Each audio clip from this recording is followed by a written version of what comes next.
Lisa, thank you for coming up next.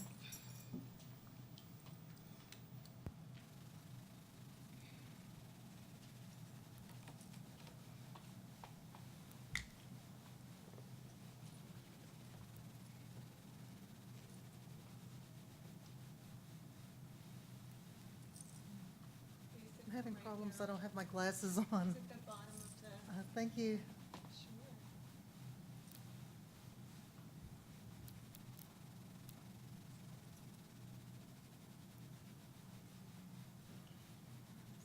Can you see the bottom? It's right here. That might be easier. Right there. Yep. Thank you. I apologize for that. I don't have my glasses on and I can't see the screen.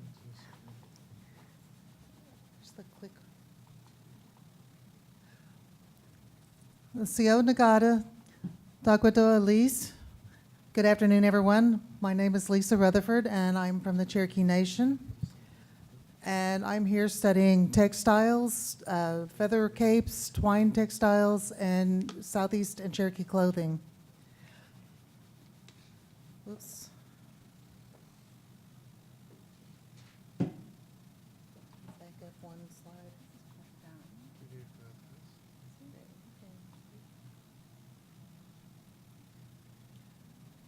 And this is a map of Oklahoma, and this shows the different tribes. We don't have reservations in Oklahoma. We have tribal jurisdictional service areas. And the Cherokee Nation is in the yellow in the upper right corner.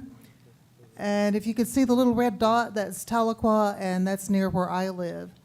So because we aren't on a reservation, my community is made up of a lot of, it is the capital of the Cherokee Nation, but there's a lot of mixed bloods and a lot of non-natives in the community. So I guess you could say that Cherokee Nation is made up of a community of communities. And this is where I live. This is my family ranch, and I grew up there. It's in the northeastern part of the state. It's beautiful there, and I get a lot of inspiration from my surroundings. I do a lot of different art forms. You can see one of my paintings in the corner, and that's one of my Eastern Band friends. Cherokee Nation also has, we have the Cherokee Nation and the United Kituah Band of Cherokees in Tahlequah, Oklahoma. And then we have the Eastern Band of Cherokees in Cherokee, North Carolina. So there are 3 federally recognized groups of Cherokees. You can see my traditional clothing. I learned to make the clothing to wear when I'm demonstrating cultural arts or what I do living history. And I also do beadwork. So that's some of the Southeast applique beadwork that I do. And this is what brought me here to NMAI. I learned to make the feather capes. These were described by DeSoto as early as 1540 among the Southeast tribes. And Cherokee women were still wearing them in 1762 when Lieutenant James Timberlake lived with the Cherokees. I'm sorry, Lieutenant Henry Timberlake. And you can see it's made on a hand-tied net base. These are goose feathers, and there are turkey feathers around the top. And these are some of the other capes I've made. You can see we have a Little Miss Cherokee contestant in her 18th century clothing, and she has a lot of trade silver on her clothing. And the other 2 is Madison Crowe, the Eastern Band Miss Cherokee, and Julie Thornton, Cherokee Nation's Miss Cherokee, and that was here at NMAI earlier this spring during our Cherokee Days. And the last one is a collaboration with a designer friend, and he has taken this into contemporary fashion on the runway. He's added a lining and some beadwork and feathers and some other details. I'm primarily a potter, and this is my studio at the Cherokee Arts Center, and you can see some of my work. It's all hand coil pottery and based on the historic pottery. And these particular pieces have been fired in a kiln and then wood fired. But normally, I like to do them directly in the wood fire and dig my own clay. And if you look carefully, you can see 3 pots in that fire glowing. It's kind of hard to see. But in the course of researching pottery, I came across these different examples of pottery that's impressed with the twined textiles. That's the example in the upper left. And I started playing around, replicating some of these designs and just experimenting to see what kind of patterns I could come up with. And that's some of the samples of the upper right.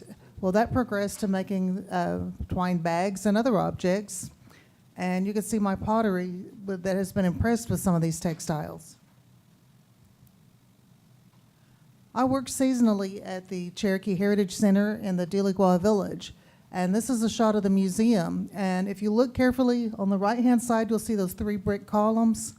Those are the remains of the original Cherokee Female Seminary, which was the first institution of higher learning for women west of the Mississippi River. And Cherokees have always placed a very high importance on education. But the Heritage Center will be my partner for my community workshop. And this is a shot of the Deligua Village. It's the 1710 Cherokee Village. And you can see me showing my pottery. And I've got some of the twine textiles and other items. And you can see the tour in the background. That's a typical group of tourists and some of my coworkers demonstrating the Cherokee stickball game. And we get visitors from every state in the nation, and we also get a lot of international visitors. And the lady pictured with me was with a group from different countries in Africa. And these are my coworkers. You can see we're wearing a mixture of buckskin and trade items. The Deligua Village is a trade village, so it's set in the time period where the trade is just starting to infiltrate Cherokee country. So some of the men are wearing the trade shirts, and you can see I'm wearing a chemise, which would have been an English woman's garment. And the others are wearing buckskin. But it's very hot and humid in Oklahoma. So we started wondering about the twine skirts and the other fabrics that might be more comfortable but still be culturally and historically accurate. And this is just another group of the employees. And one thing important about our village is that we share. We make things for each other. You can see the arrows, the ball sticks, the moccasins, the sashes, and all these items. We've all made these for each other and for ourselves. Maybe if someone needs a piece of pottery, they'll come to me and trade me something they made. But there's a lot of sharing and teaching going on. So this is an example of a twine skirt that I made, just trying to experiment and see whether this would be practical for us to wear. We know we had twine fabrics at that time period, so that's what I've been researching here, the different methods and the materials and what they look like, how they were used.